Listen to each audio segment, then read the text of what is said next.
Two of the Air Force's highest-ranking officials, Chief of Staff General Kenneth Wilsbach and Secretary Troy Meink, and the Space Force's highest-ranking official, testified on the Trump administration's defense strategy and the ongoing war with Iran during a hearing before a Senate Appropriations subcommittee. This runs about an hour and 20 minutes.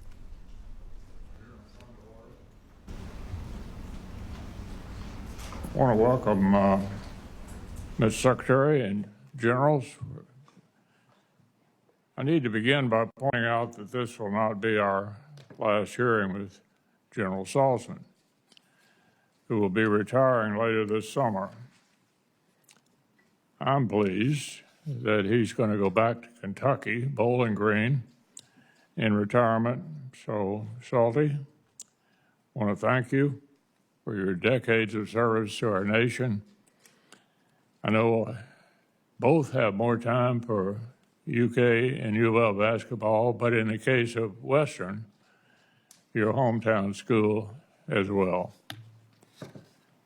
So, gentlemen, I also need to acknowledge at the outset the devotion and sacrifice of American service members.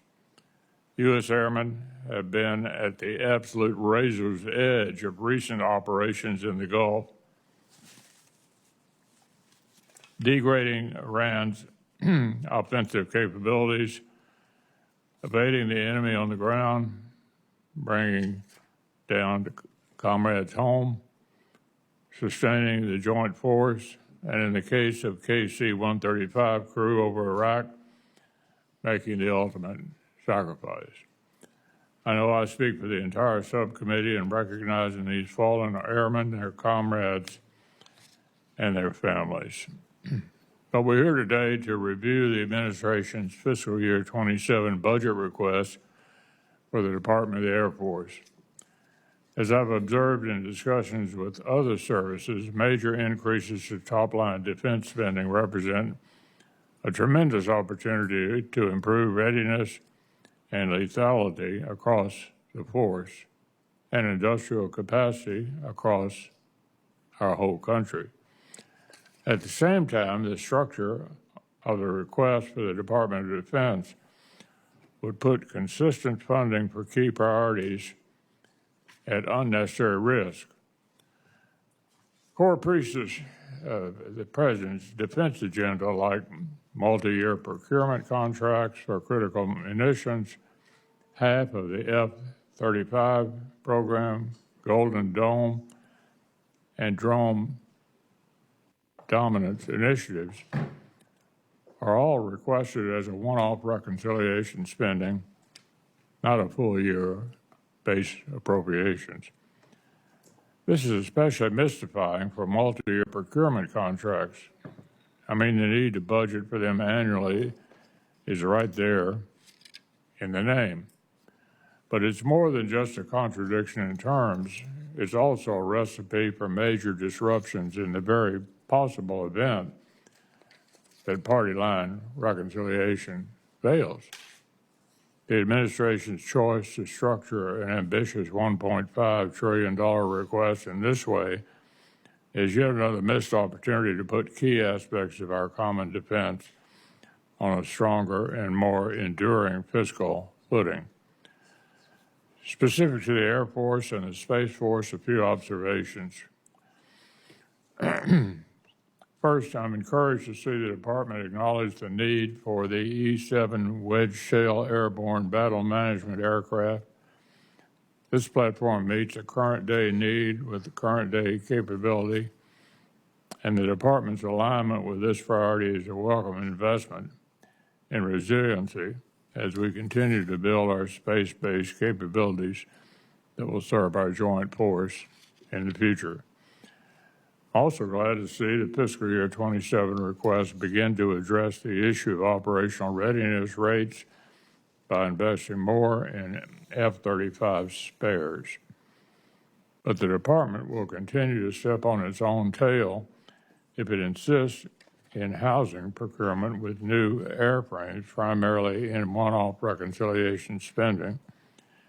If fielding the F-35 remains an operational necessity, both for the United States and for our allies, there's really no excuse for not placing it squarely in full-year appropriations.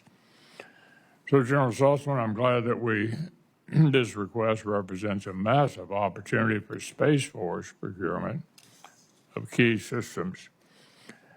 But I worry whether industrial capacity will be able to meet a sudden surge in spending, pending a clearer picture of how the department plans to sustain steadily increasing investment in the out years.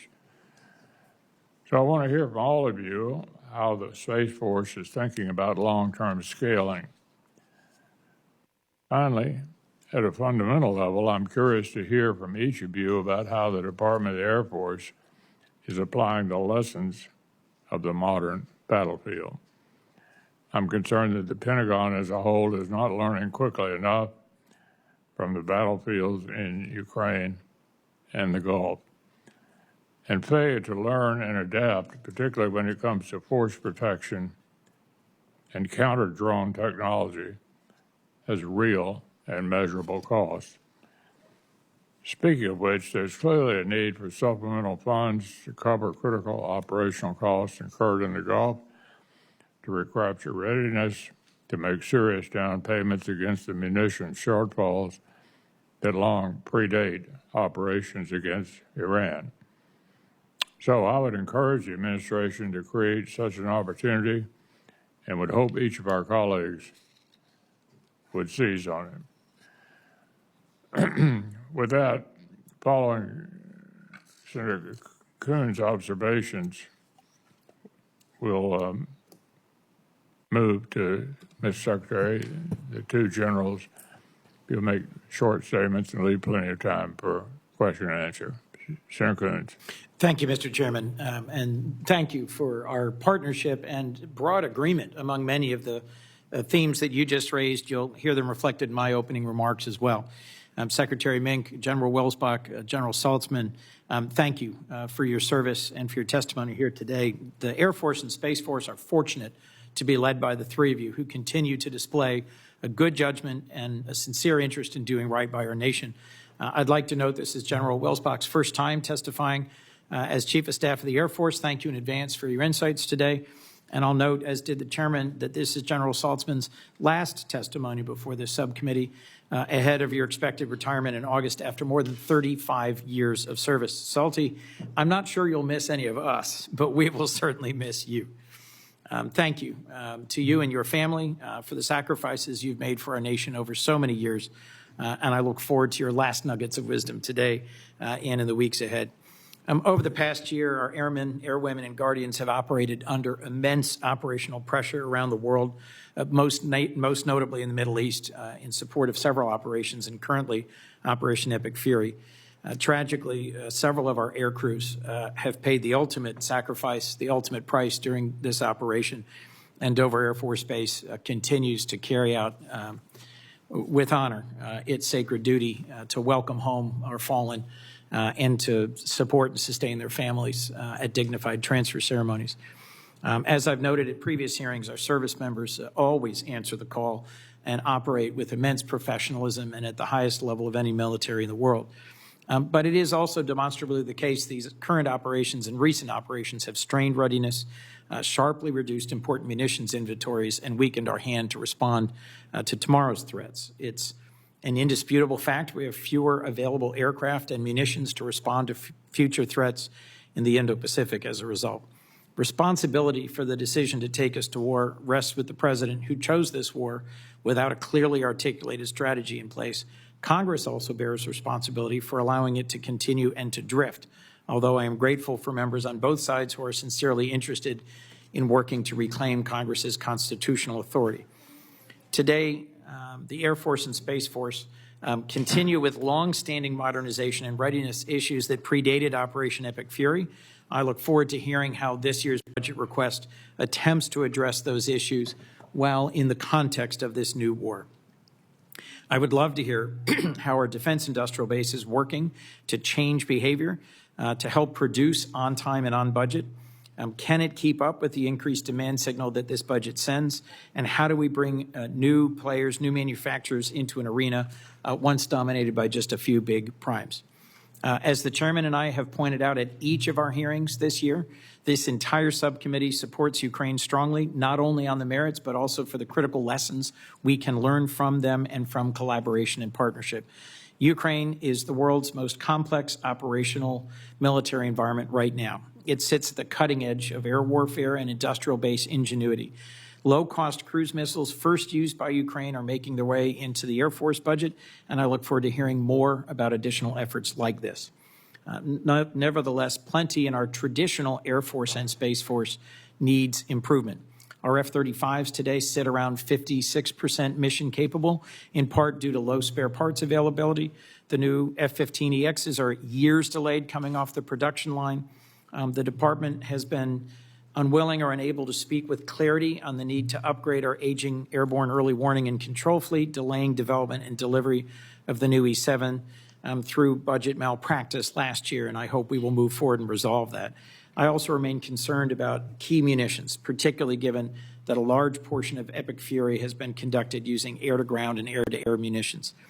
The administration has at times talked in competing ways, with one breath insisting our current operational tempo is risk-free, and in the next requesting billions for additional vital munitions. This subcommittee will work to do the right thing, protect American lives, ensure that our defense is adequately funded, but we also need candor from the administration in discussing shortfalls and limitations. The Department of the Air Force is requesting nearly $100 billion in the defense discretionary budget from $257 enacted to $351 billion that we're evaluating here today. We need, and our nation deserves, a modern Air Force prepared to protect our interests. I'm pleased to see the budget request for the Space Force is increasing, reflecting the number of key missions you're tasked with. But I'd note for my colleagues, this request is challenging to defend in the face of steep reductions agencies across the government are facing this fiscal year. The department put forward yet another bifurcated request, as the chairman also reflected, counting on reconciliation that has proven to be an unworkable way to sustainably budget for base needs for our military. The request places critical resources, multi-year munitions procurements, spare parts for the F-35 program, key missile defense space programs, into a reconciliation package that I doubt will ever be enacted. I look forward to a better understanding how this request supports the Air Force and what adjustments you would recommend if that funding does not come through.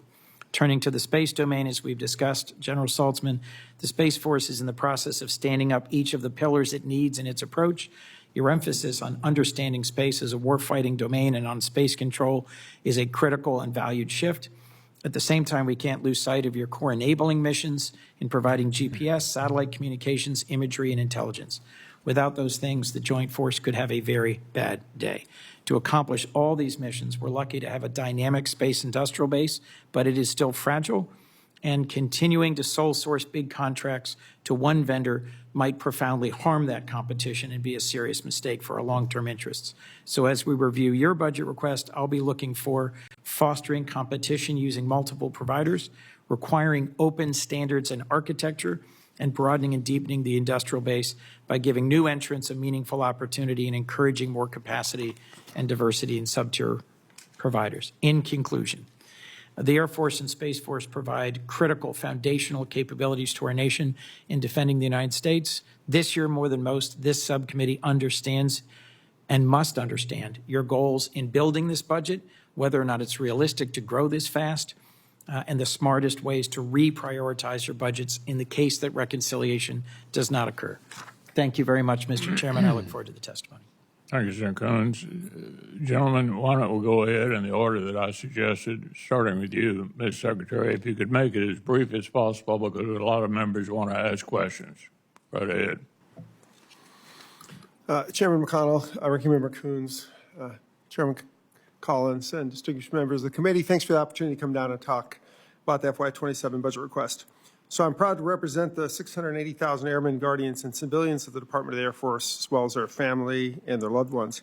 After the events of the past years, Operation Midnight Hammer, Absolute Resolve, Epic Fury, I don't think anyone doubts that our Air Force and Space Force are the most capable in the world. But today we are in the middle of a generational shift in how we employ air power and space power. Advances in autonomy, adaptive manufacturing, AI, microelectronics, and more give us a unique opportunity to drive down cost and drive up effectiveness across the board. However, our adversaries recognize that opportunity every bit as much as we do. Those adversaries, particularly China, are modernizing at a very rapid pace. To stay ahead, we must innovate faster in everything that we do. That means staying ready to fight tonight, next month, next year, next decade. Unfortunately, the past 25 years, the DAF's budget has been the smallest relative to GDP in the history. At the same time, the nation has asked more of it. To meet its mission's needs, the DAF was forced to shortchange both foundational readiness and much-needed modernization. The fiscal year 2027 President's budget breaks that pattern with a $338.8 billion request for the DAF, a 34% increase from last year. I'll start with our investments to win the fight tonight. Foundational readiness. Boosting readiness requires increased and stable funding, particularly given the age of many of our platforms. The FY27 budget request increases our foundational readiness investment by 34%, providing the jump needed to truly recover. We're also looking at ways to operate more efficiently by accelerating decision-making and reducing barriers to entry for industry and leveraging innovative contract structures. The DAF's lean budget over the years has also resulted in a $50 billion facilities maintenance backlog. This is compounded by the way we've traditionally done MILCON, which results in cost more than double that of the commercial construction world. To reverse this, the FY27 budget request nearly doubles investments in both MILCON and facilities sustainment, restoration, and modernization, which, when coupled with the new authorities granted to us by Congress, thank you, such as progressive design build, will address the shortfalls. Second, production, particularly of munitions. While we retain enough munitions worldwide to meet mission needs, we need strong factory lines to sustain and bolster our stockpiles. Therefore, this budget leverages existing commercial production capacity and takes full advantage of multi-year procurement for our most critical munitions, totaling 39,000 weapons of all types by FY33. We are also developing weapons almost as capable as our high-end munitions, but at a fraction of the cost and with much higher production rates. I'll note that while the money in this request is essential, time is our most precious resource, and the department will focus on companies that can scale quickly while still broadening the industry base to ensure competition in the future. That leads me to number 3, modernization. The DAF is currently engaged in the broadest program of modernization in its history. While not every program has been perfect, we have already seen a lot of success with our new proliferated space architectures, the collaborative combat aircraft, the F-47, B-21, our command and control, and our battle management systems. The FY27 request accelerates those successes and applies lessons learned from them across the board. To that end, we are transforming our acquisition system. We are empowering our new portfolio acquisition executives and their teams with the authorities, resources, and talent they need to accelerate capability delivery. We have delegated nearly every authority we are legally allowed to do so down to the PAEs. We are realigning portfolios to match mission outcomes. Our end state is all DAF acquisitions aligned within the PAE structure to ensure consistent, simplified, and rapid decision-making across the Space Force and the Air Force. Finally, our most decisive advantage remains our people, the airmen and guardians who make everything possible. This budget invests in them. This includes a 5 to 7% pay increase, larger bonus pools to incentivize high-performing civilians, and increases in military end strength, and a 300% increase in dormitory investments. In conclusion, this budget represents a disciplined strategy to meet our threat. While the FY27 budget represents a major increase in our budget, we are ready to execute. Much of the new funding will accelerate mature programs with established contracts. Regardless of the final total, we will remain accountable and transparent to Congress and the American taxpayer. Thank you, and I look forward to your questions.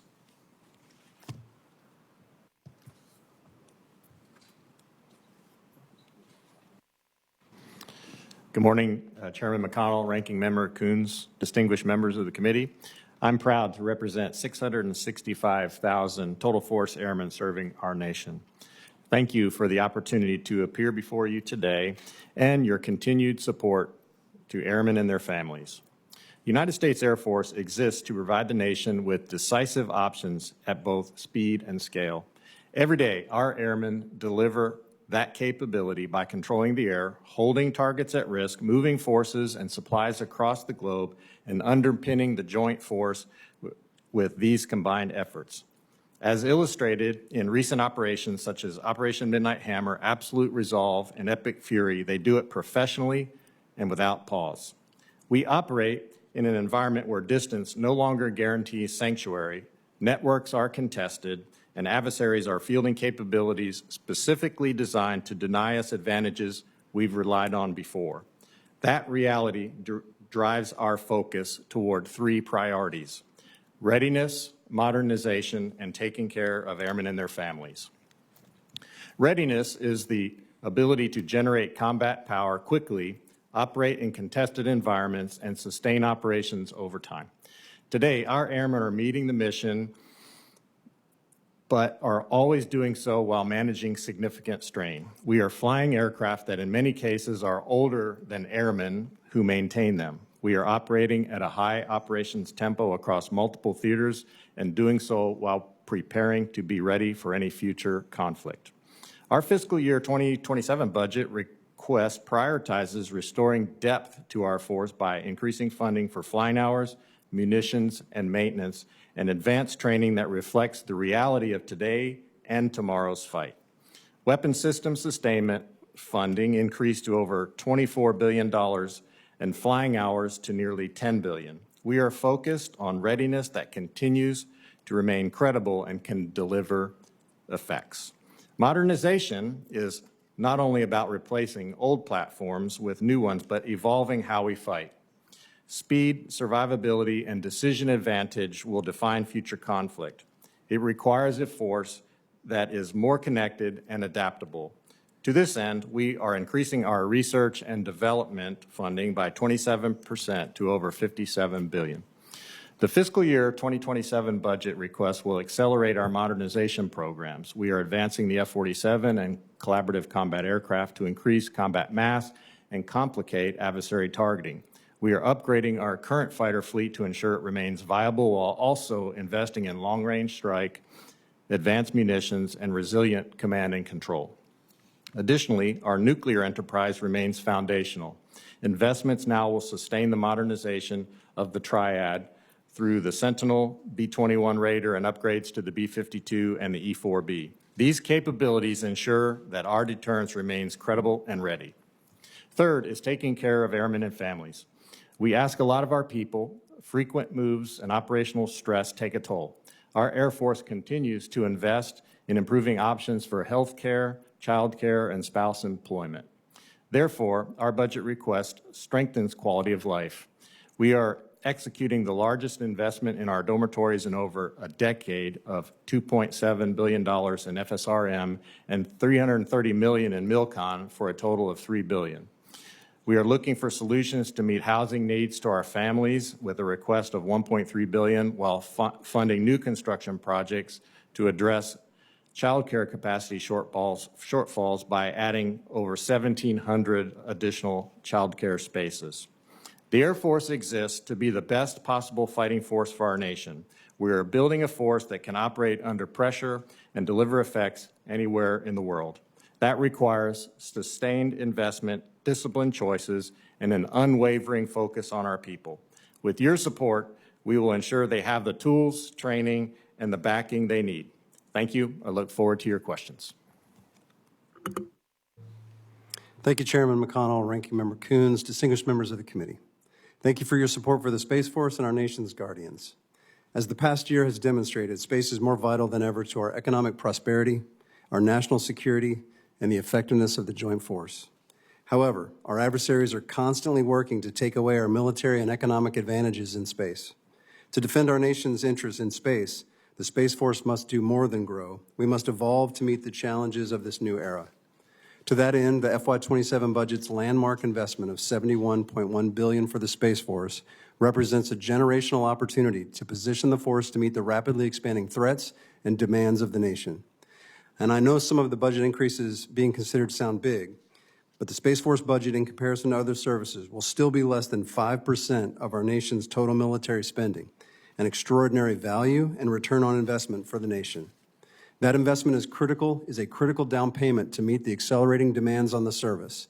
In 2025, the Space Force saw a drastic increase in mission requirements across space access, global mission operations, and space control, and this trend shows no signs of slowing. To position the service for this mission growth and inform our future needs, the Space Force has been working hard to define what we believe our future operating environment will look like over the next 15 years, and then designed our objective force structure to meet the nation's expanding needs. That analysis makes it clear the Space Force we have today is not the Space Force we will need in the future.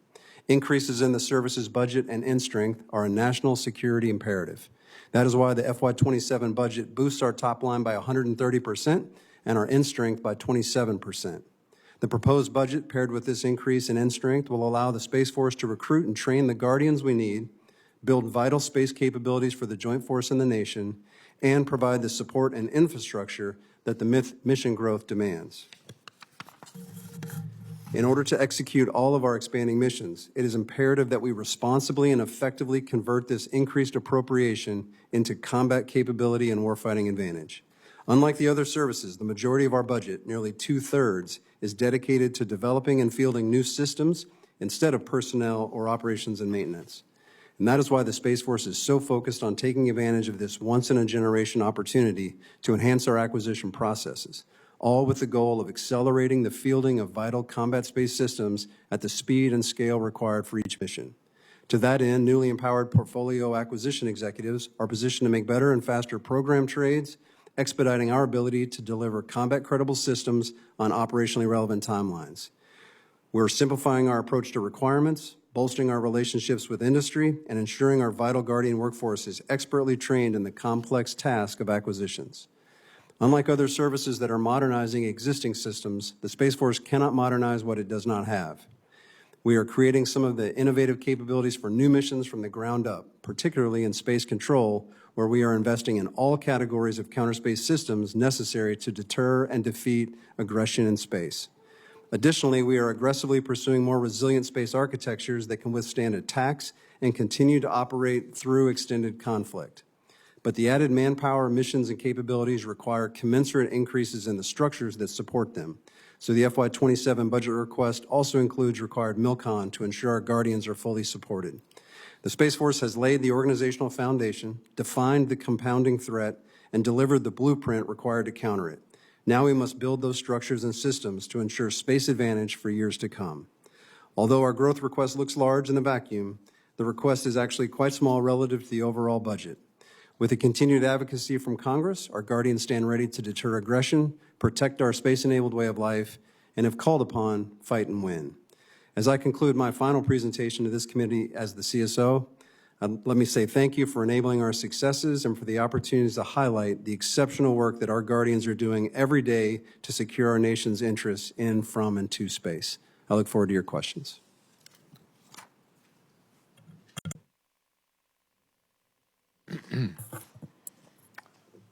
Mr. Secretary, a year ago, Ukraine's Operation Spiderweb employed cheap drones to destroy 20 Russian military aircraft sitting on the tarmac deep inside Russian territory. They have conducted regular long-range drone strikes deep into Russian territory.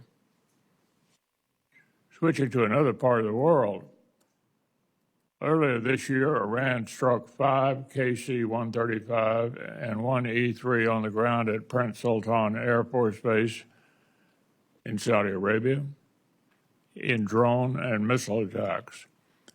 Iran has also struck U.S. targets in Qatar and in Bahrain.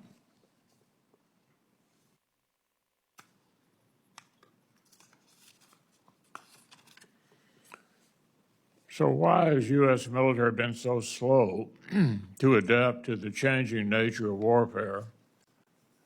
What is the Air Force doing to harden facilities and defend against drones at home and abroad?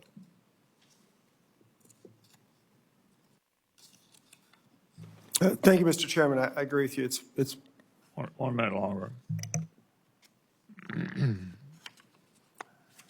Also, I think everyone on the subcommittee agrees with Secretary Driscoll's assessment that Ukraine is the, quote, Silicon Valley of warfare, end quote. Have you instructed any senior Air Force leaders to visit Ukraine to identify lessons and technologies for the Air Force to apply?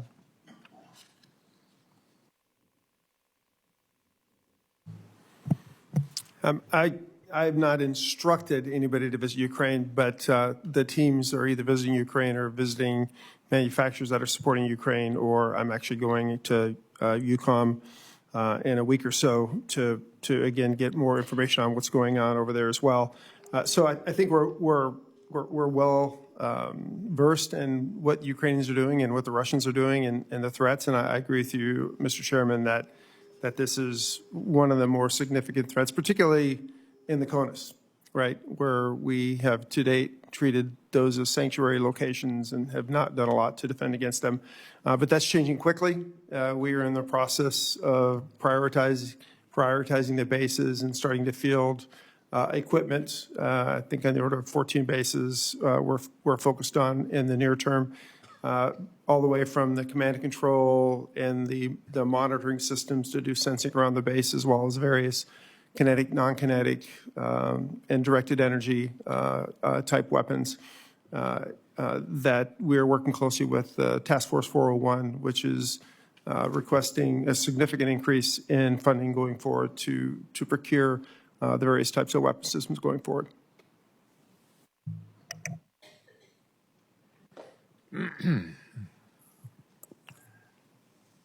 Shifting to a different topic, executing Operation Epic Fury required both the advanced buildup of combat power in theater and sustainment flights and long-range strike missions. I understand you couldn't have done this without the cooperation with Europe and Gulf allies on access, basing, and overflight. How would operational planning have been affected if you couldn't rely on the reach and force multipliers provided by our friends in Europe and the Gulf? There's been some suggestion that our European allies aren't helping us in the area. I think that doesn't stand up against the facts. How much does the Air Force's ability to strike adversaries worldwide lean on access, basing, and overflight from allies and partners? Would the Air Force be better off with less access to NATO countries? Absolutely not. We can and do have the ability to strike without forward locations pretty much anywhere on the planet, but it is greatly facilitated by access to our allies and partners. I guess turn it over to General Wilsbach for additional comments. It would certainly significantly limit our options. As the Secretary said, we do have the capability from CONUS or other territories that we have locations that are owned by the U.S. to strike from those locations. But if we don't have access, basing, and overflight into partner and allied countries, it greatly limits our ability to force project, resupply, strike, et cetera. Senator Coons. Thank you, Mr. Chairman. I have 3 areas of questions I want to get through quickly, if I can. Low-cost cruise munitions, air-based drone defense, and CCA. I'll just follow up on the point the chairman raised about base defense. As we've discussed, Mr. Secretary, the tragedy at Tower 22 showed me, at least, and I think many of us, the cost of neglecting critical investments in drone defense. You referenced the partnership with the Joint Interagency Task Force 401. Are you confident each side knows their lanes in the road in this work? And how is your work complementing the DoD-wide initiative? I think we do understand, but it's a rapidly evolving playing field. just how we're going to structure our base defense from an organizational perspective, we're working through quickly, and I can have General Wilsbach touch on that.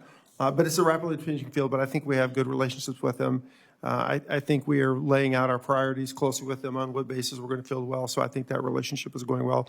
And so I think with the funding that's in the request, I think we should be able to field a lot of that equipment fairly quickly. I recognize that you have a very difficult prioritization exercise between forward operating bases, fixed overseas installations, our homeland.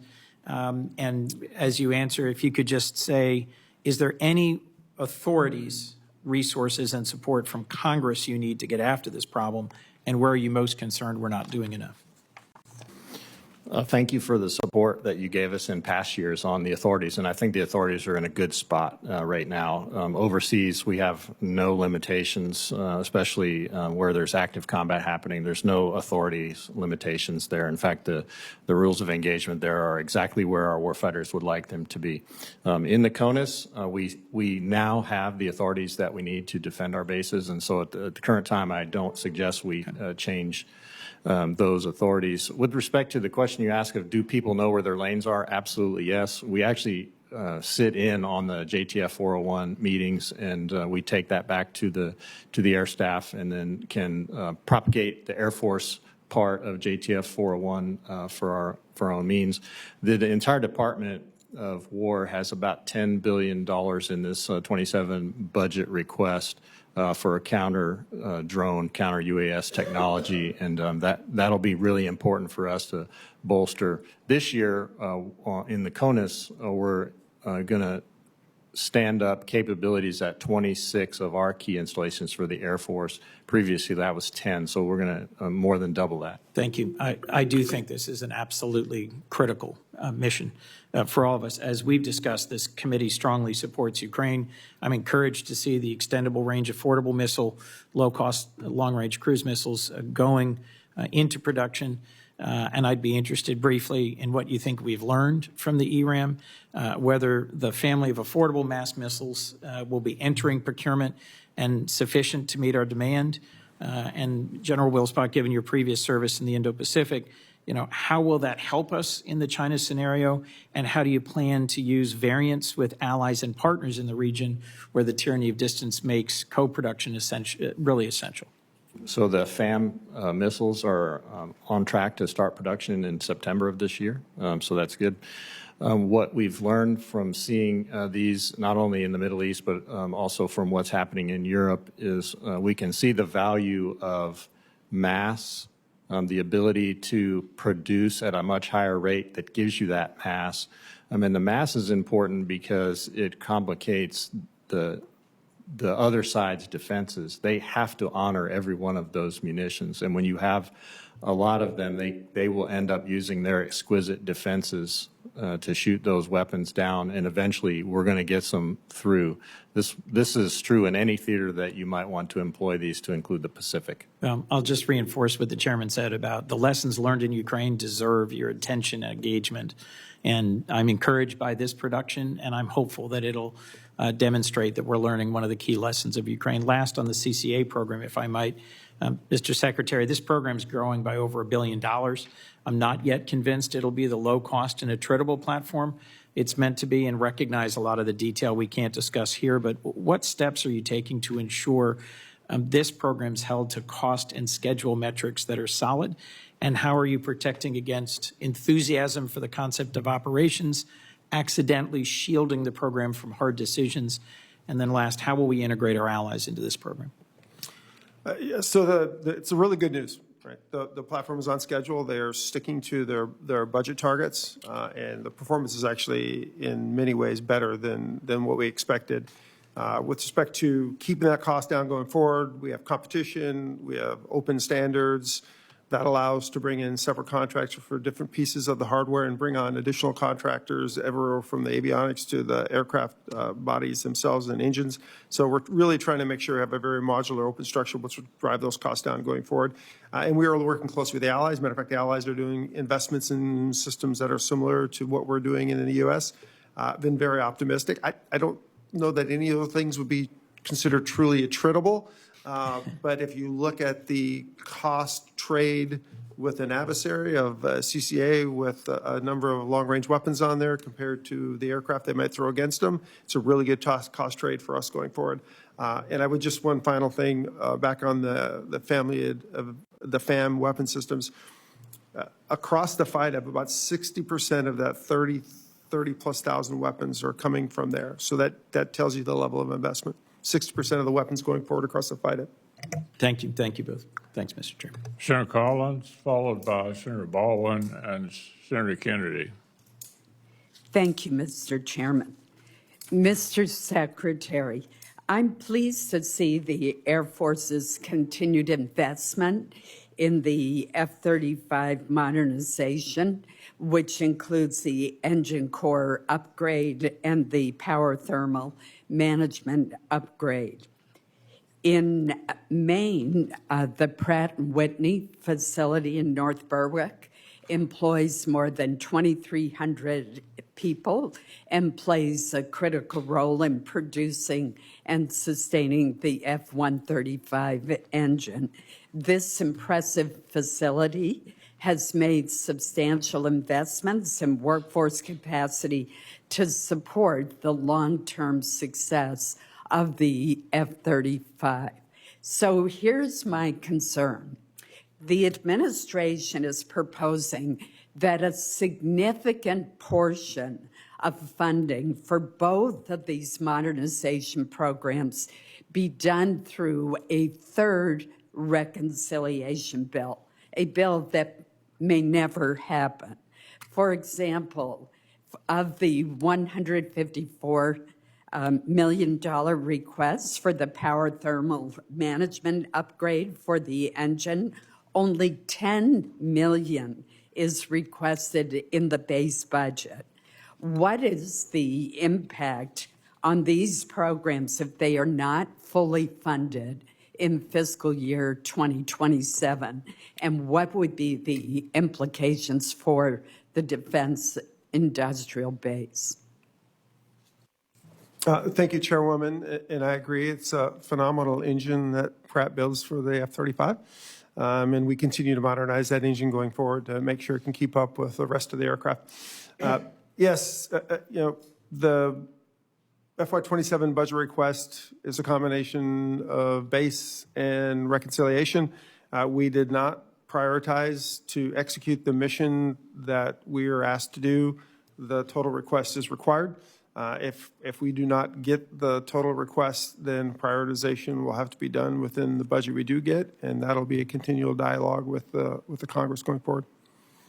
Thank you. I would just suggest that it is taking a terrible risk and creates instability when you're counting on a third reconciliation bill for the bulk of the money rather than doing base funding through the Defense Appropriations bill. So I just add one thing. I think it's safe to conclude there will not be another reconciliation bill. So it's really not an option. I agree with that assessment. Let me switch to a different issue. Mr. Secretary, the conflict with Iran has once again underscored the importance of aerial refueling to U.S. military operations. Tankers are essential to power projection, global mobility, fighter operations, and the sustainment of U.S. forces across multiple theaters. The Air Refueling Wing in Bangor, Maine, has long played a critical role in that mission. Since 2021, and particularly during recent operations, we've seen increased activity in Bangor, reinforcing the importance of the Air National Guard tanker units to real-world operational requirements. At the same time, the Air Force has validated a requirement for up to 75 additional KC-46 aircraft and plans to continue tanker production well into the next decade. Given the strategic importance of tanker aircraft and the continued operational contributions of the Air National Guard units, such as the impressive one in Bangor, when should Congress expect the Air Force to provide a clearer roadmap for replacing the aging KC-135 aircraft across the Guard tanker enterprise? Thanks, Congresswoman. The tanker fleet air refueling is critical to operations anywhere in the world, as well as airlift in general is critical. And this is why in the FY27 and the FIDAP budget submission, we are essentially maxing out Boeing's ability to produce really at the max rate that Boeing's capable of producing tankers. And our intent, our strategy is to replace all the 135s in the fleet going forward. Some of those aircraft are actually older than I am. Still flying the same ones that we flew when I was a young second lieutenant. So we do know we need to replace them, and our strategy is to replace all of them. With respect to Meink, exactly phenomenal unit there. They've done great work, and they are part of the next strategic basing decision that we hope to get out a narrowing of that field by September, October timeframe, and I'm sure we'll have more conversations. Thank you. The location is also very strategic, as you're well aware. Yes, Mr. Chairman. Just let me in ending say that I associate myself with the comments on Ukraine and the support for Ukraine and giving Ukraine the help it needs. Thank you. Thank you, Mr. Chairman. And Mr. Secretary, I want to begin where the chairwoman of the full committee just left off, which is on the KC-46s. So thank you all for being here today and for your service. My question regarding the Air Force's refueling tanker fleet starts with the fact that this war in Iran has shown how important these tankers are to successful U.S. and allied operations. Over the last several years, the Air Force has been procuring KC-46 tankers to replace the aging KC-135s, currently flown by units like the Wisconsin Air National Guard's 128th Air Refueling Wing. 7 KC-135s have also been destroyed or damaged in the fighting against Iran, including one which tragically crashed in Iraq, losing all 6 crew members on board. For fiscal year 27, the Air Force is requesting $3.9 billion to procure 15 KC-46s. Is this request sufficient to cover the lost KC-135s and the necessary upgrades to the tanker fleet? Thank you, Senator. It was a tragic loss. No question about it. Yes, it is the appropriate amount of money to build the KC-46s. Essentially, Senator, it's the max rate that Boeing's able to produce the aircraft.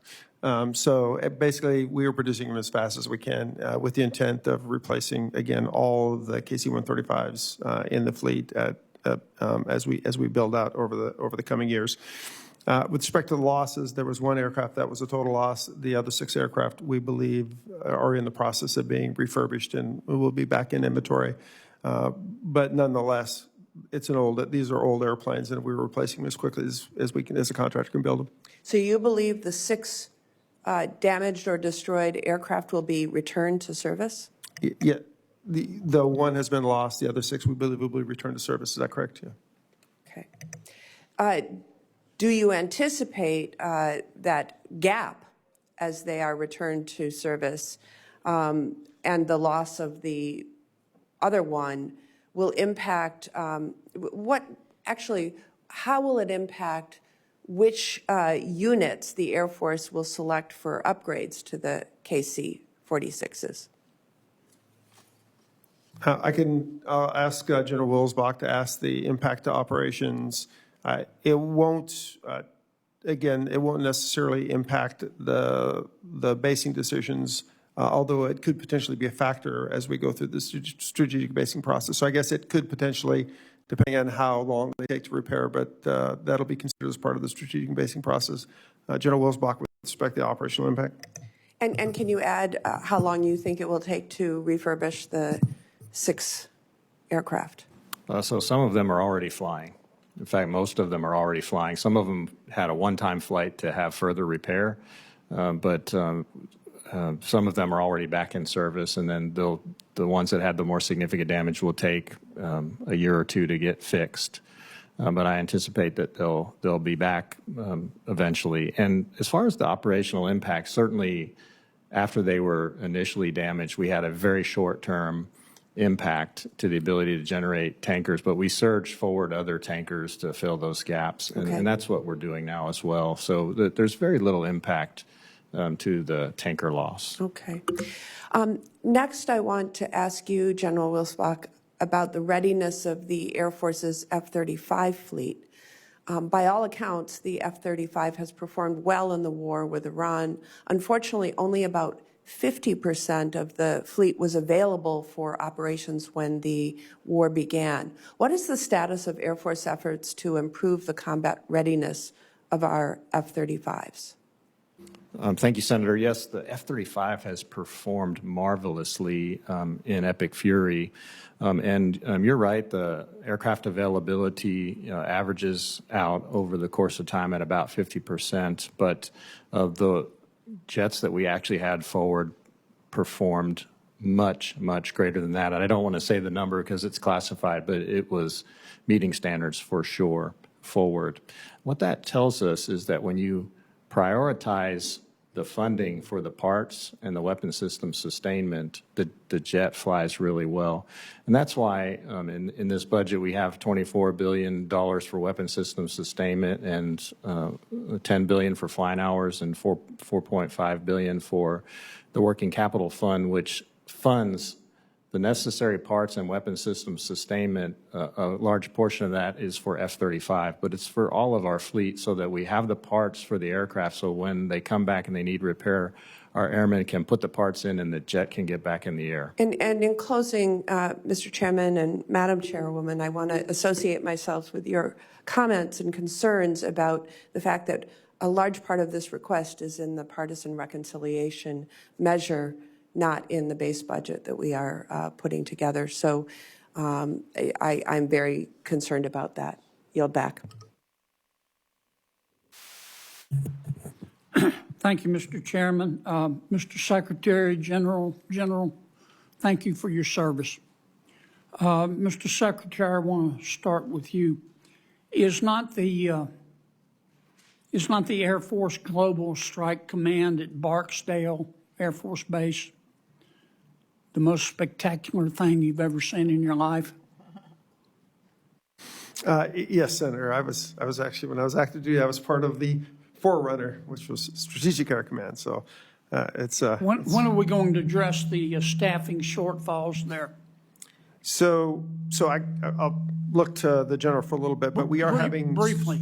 We are increasing to the tune of about 10,000 in the military strength within the department to try to address some of those funding or staffing shortfalls.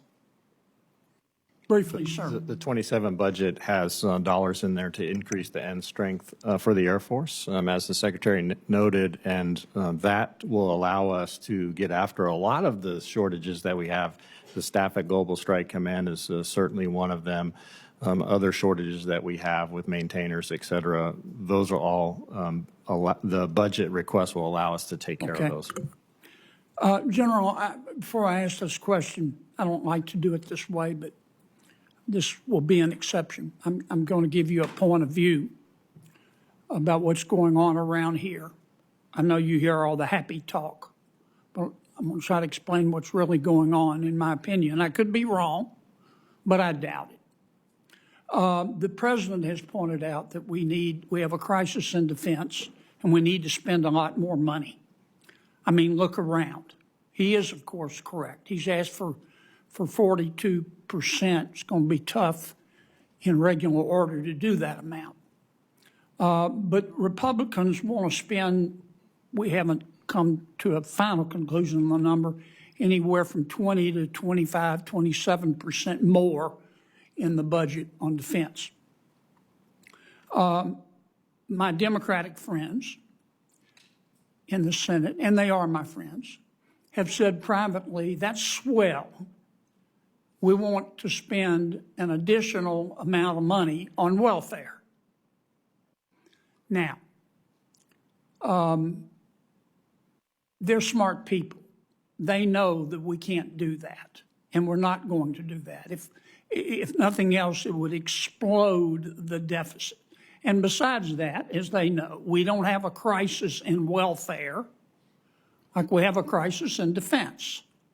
It's not like we're not spending a lot of money on welfare. If we would properly define the poverty rate, it wouldn't be 10%, it would be 1%. And I'm not against helping people less fortunate than I am. I am for standing up to China and Russia and North Korea and you know the other countries I'm talking about. Now, what does that tell me? That tells me that the Democrats have no intention of helping us pass a budget. And I also predict, if I'm wrong, I will apologize, that my friend Senator Schumer is going to shut down government tight as Dick's hat band, first chance he gets before the midterms.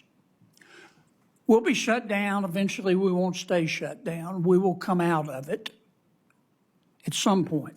But how we'll have to come out of it with a CR.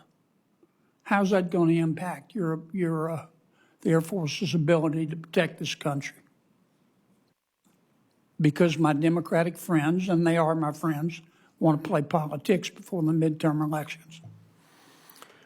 Without a reconciliation and a year-long CR that keeps us at the 890-ish total, that would have significant impacts on our readiness. A lot of the investments we've just been talking about to meet the threats from the unmanned vehicles, as well as the increased readiness for weapon systems, to increase the F-35 readiness, as well as the munitions procurement. All that is substantially impacted if we stayed at 890 without a reconciliation or other mechanism. Well, I think you should prepare for it. Again, I hope I'm wrong, but I doubt it. You're going to hear a lot of happy talk from senators about how we need to spend more money on defense. But I think a lot of my colleagues have no intention of voting for a budget under any circumstances. They want government to be shut down, and I think Senator Schumer is going to accommodate them. So I would prepare for a shutdown and a CR. Last question quickly. Since we're shooting down $25,000 drones with $1 million missiles, why aren't we bear hugging Ukraine, which is the world's expert on drone technology, to combat drones with drones? Senator, I'd say in many ways we are. We are looking to utilize our expertise. We are looking to utilize similar or same manufacturing supply. But there's a hesitancy. Not in our part, Senator. I know, but the administration does not seem fully committed to partnering up with Ukraine. I don't understand why. They know more about drones than anybody. I'm out of time. I'm sorry. Thank you, Mr. Chairman.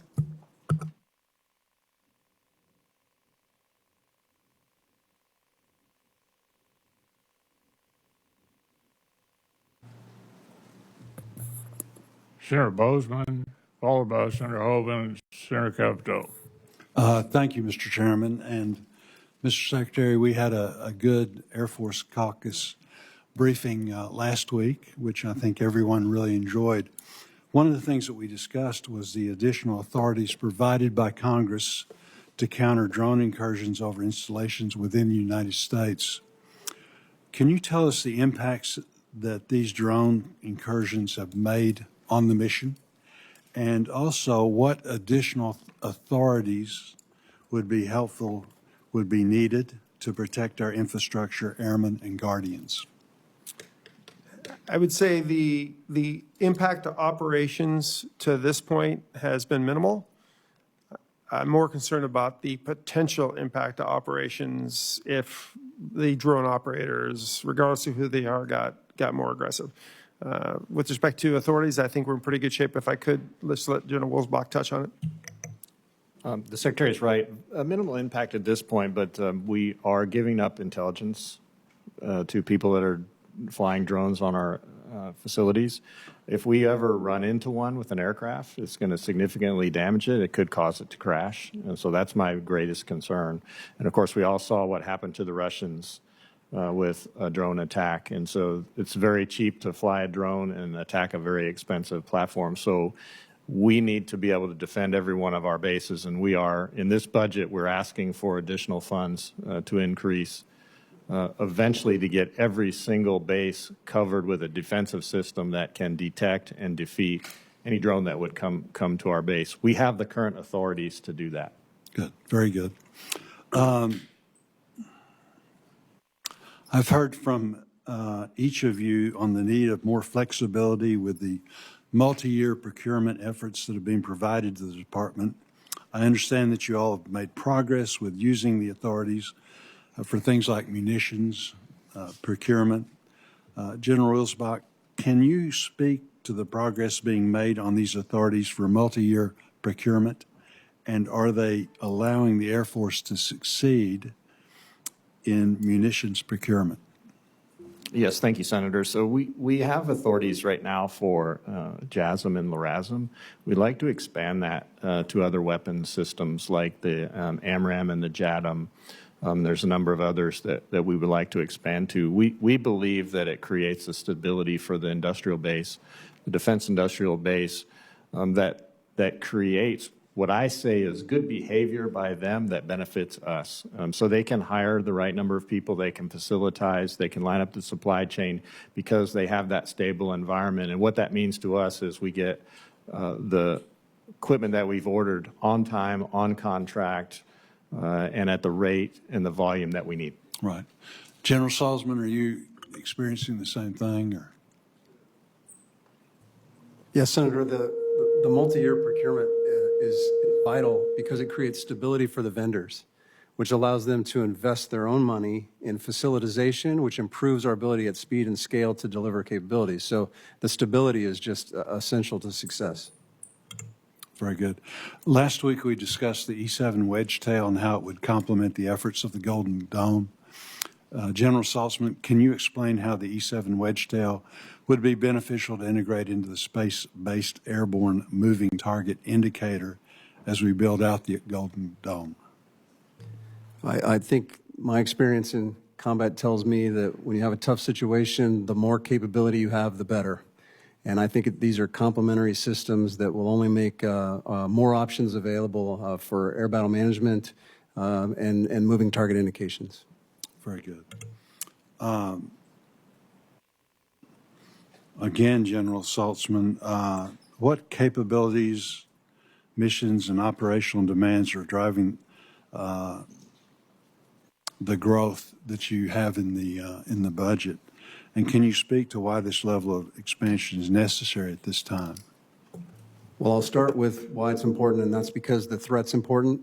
I mean, the threat is growing, and the missions are important. The space control alone, to be able to secure the space domain so we can use it the way we want, requires us to invest in new capabilities for new mission sets. Those are going to be delivered in the next 4 to 5 years, but they're going to require new mission ops centers, new personnel to fly the satellites, as well as 10 new program offices just to do the acquisition work. So we have an increase in manpower, increase in facilities when we get these new missions to perform these vital, critical functions for the nation. Good. Thank you very much. Thank you, Mr. Chairman.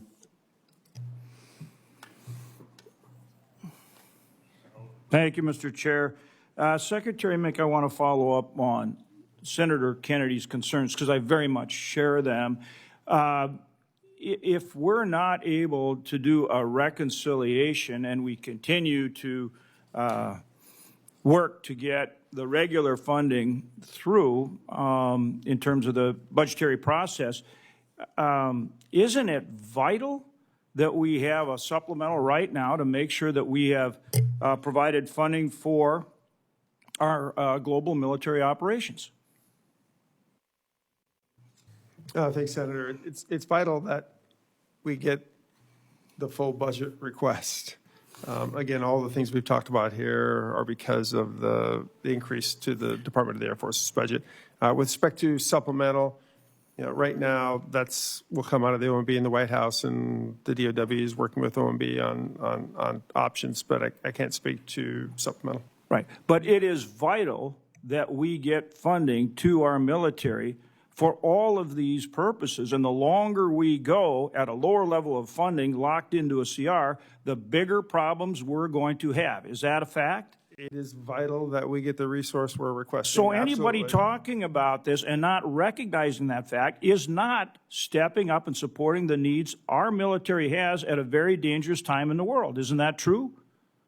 I agree, Senator. It is vital we get the resources we've requested. Thank you, Secretary. General Wilsbach, as far as the Gulf, talk to me about the blockade. And I'm going to just put forward a thought, and I want you to analyze and tell me what you think. It seems to me if we get better and better at the blockade, which we are, and we bottle up Iran, and we open up the strait for everyone else, and we continue to put pressure on our allies to work with us, including NATO, doesn't that long-term put the kind of pressure on Iran that we need to get to the kind of, make sure they don't have nuclear weapons, and to get to the place that we need to, not just for the good of the United States, but really for the world? That's getting a little bit out of my lane, but I'm tracking what you're saying. It seems that is the objective and the approach that the blockade is causing inside of Iran. But what I want to understand specifically is your thoughts in terms of our ability militarily to get to that point where we can block Iran with the blockade and open up the strait. What are your thoughts in terms of getting there, how soon, and how effectively? Well, I think you're seeing that we are Admiral Cooper with CENTCOM is executing that every single day, and he's doing that with the Joint Force.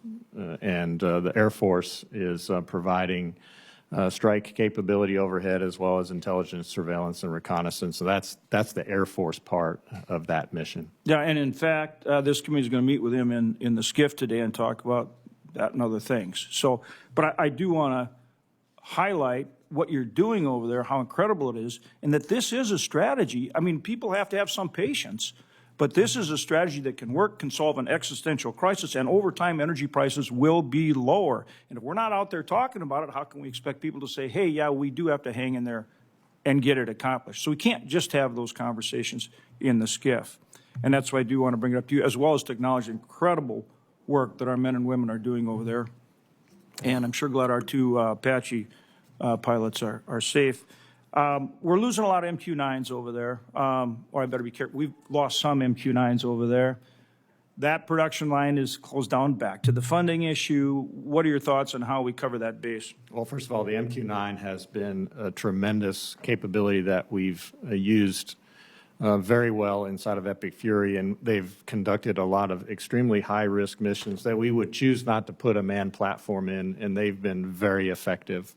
So from that standpoint, we've gotten a lot out of our MQ-9s, and as you said, we've lost some of them. And the approach that we're taking now is to refurbish and get ready the remaining Block 5 MQ-9s that we have. We still have a lot of them. I don't want to say the number because it's classified, but we still have a lot of them, and so we're not in a crisis with the MQ-9 at the moment.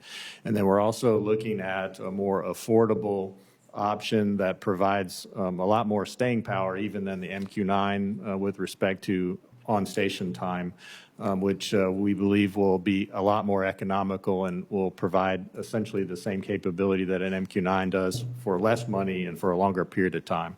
In addition to newer technologies and satellite, correct? That's a given. I mean, we are putting a lot more in space, which General Saltzman can talk to. General Saltzman, at Grand Forks, we're working on funding and standing up a Space Force operational facility. Talk to me about the mission that you expect to operate out of that. And I know there'll be a number of others, but specifically Grand Forks.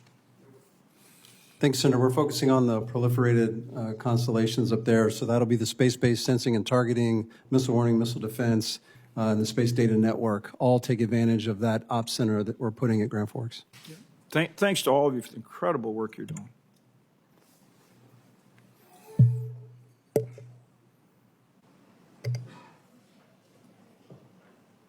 Shaheen and then Murkowski. Thank you, Mr. Chairman.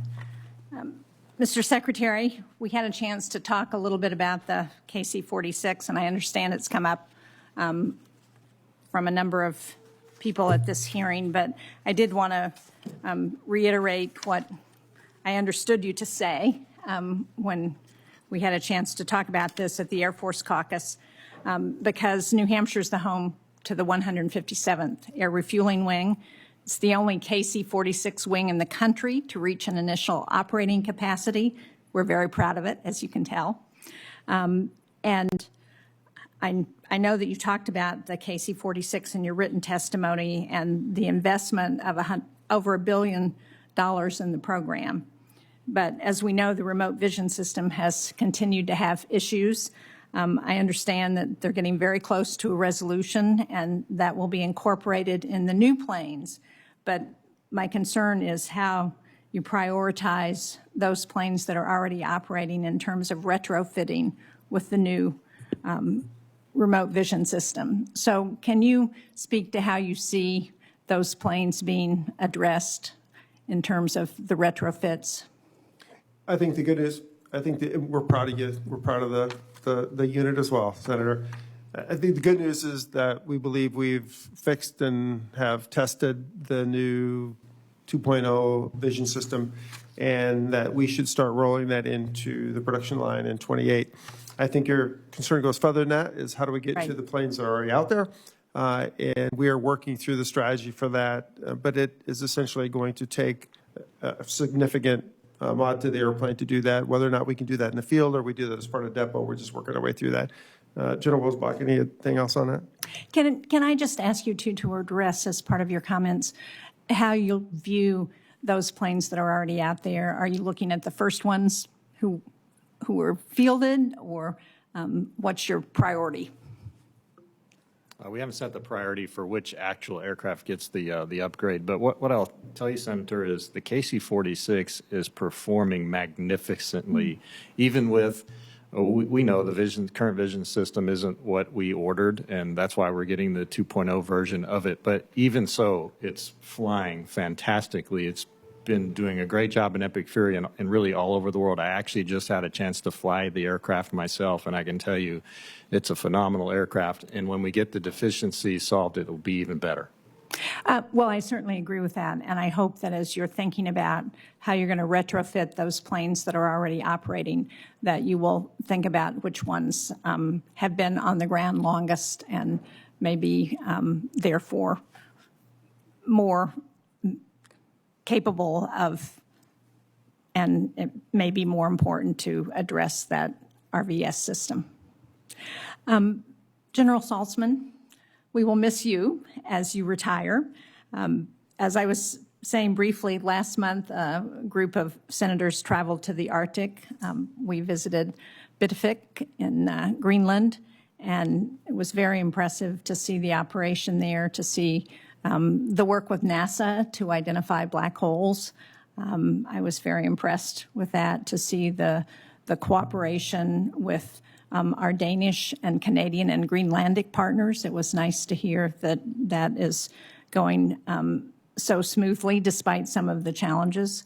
So can you, and for us in New Hampshire to see the station, to know the connection to New Boston, New Hampshire, because there is a hub for the Space Force in New Boston, as you know. But can you talk about how important it is for that radar and space surveillance mission to our homeland missile warning in both the U.S. and Canada, and how we're cooperating with Canada on that? Thank you, Senator. And I know the Guardians and Airmen up there loved having you there, so it was important for them as much as it is for us. Greenland is an important strategic area for us. missile warning, missile defense, as you mentioned, space domain awareness, and satellite control network. We have all those kinds of antennas and radars up there to do vital missions, and that posture where they are gives them a different vantage point to collect things and to see things that you wouldn't otherwise get an opportunity if we didn't have that strategic piece of land. So it's a vital, and that's why we're investing in it. Almost $130 million in this budget request for upgrades to the radar system. We're upgrading the dorms. We're upgrading the power generation. As you know, that's vital there as well. So I feel like we're investing heavily because of the strategic importance to those missions. Thank you. Thank you, Mr. Chairman. Thank you, Mr. Chairman. Mr. Secretary General, thank you for being here. Thank you for your leadership. I want to follow on Senator Shaheen's comments about our Arctic visit, and particularly to Pitavik. I've been there on multiple occasions, as you know, General, and with each visit, I am impressed by what we have, but also how old what we have is there. And we have seen, obviously, increasing interest in the high north and better understanding the gaps that we have in our surveillance is what is going to have to be a priority for us. Now, I appreciate what you have shared in terms of underscoring the importance of the Arctic. But do you believe that the budget that we have in front of us is going to be appropriate when it comes to not only ensuring the ongoing mission role of Pitavik Space Base, but the role of the Space Force in the Arctic? I'm looking at the budget, and it's pretty significant in terms of its growth. But I am concerned that we don't specifically call out the strategic investment in the Arctic. So I'd like to ask you that question. And General Wilsbach, you know it's coming to you too.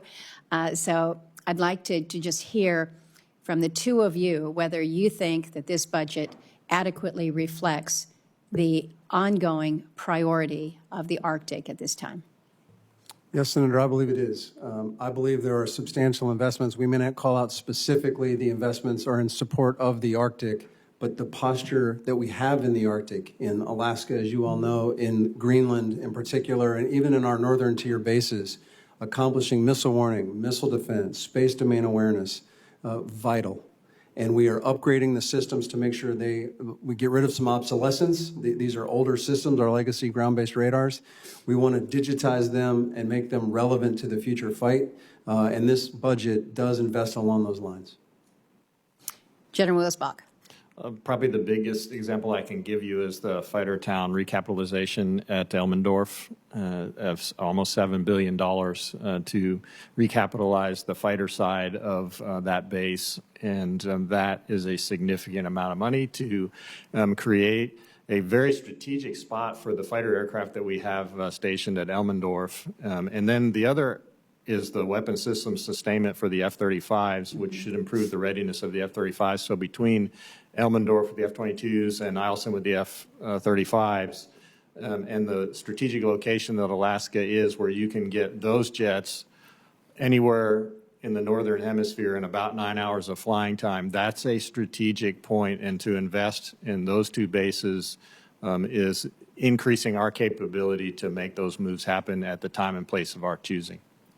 Well, I thank you for reinforcing the priority of that and an emphasis that this is a national priority. It's not necessarily this is an Alaska specific or a JBER specific, but what that allows us to do from the perspective of true strategic positioning.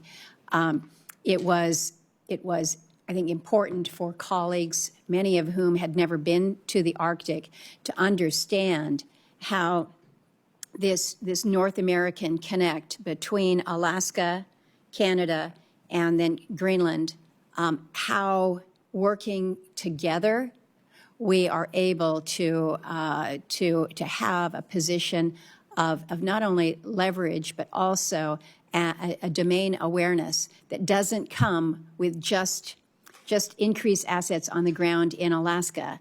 It's got to be linked together. And so we saw some pretty impressive things, not only in Greenland, but also understanding what our Canadian neighbors are doing, what they need to do more of, but how we integrate across the far north has to be a priority moving forward. To your point that you made about domain awareness, the funding for the E7 as well as the space-based AMTI will help us with both, with domain awareness. Thank you for raising the E7. You and I have had multiple conversations about how this must remain a priority for us, and I think we have seen that play out. My time has expired, but General, you and I have also talked about the HC 130 and the importance to us in Alaska from a search and rescue perspective. But we've seen that play out in real time in the Iran conflict with the need for combat search and rescue.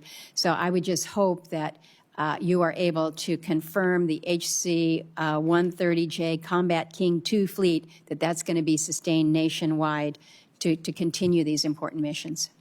Yes, Senator, thank you. I'm glad you brought that up. Actually, one of the early measures I took when I took the CSAF seat was to keep the HC 130s together with the HA 60s across the country, though they go together, and to separate them really decreases our capability. And so there's no plans in Alaska or anywhere else to separate those at this time. Very good. Thank you. Gentlemen, thank you all. Appreciate it. Well, I want to thank all our witnesses. Thank you for your service and your testimony today. Members of the subcommittee will have a week to submit additional questions for the record. Senators may submit additional written questions, and we ask that you respond to them within 30 days of receiving them. The subcommittee now stands in recess, subject to call of the chair.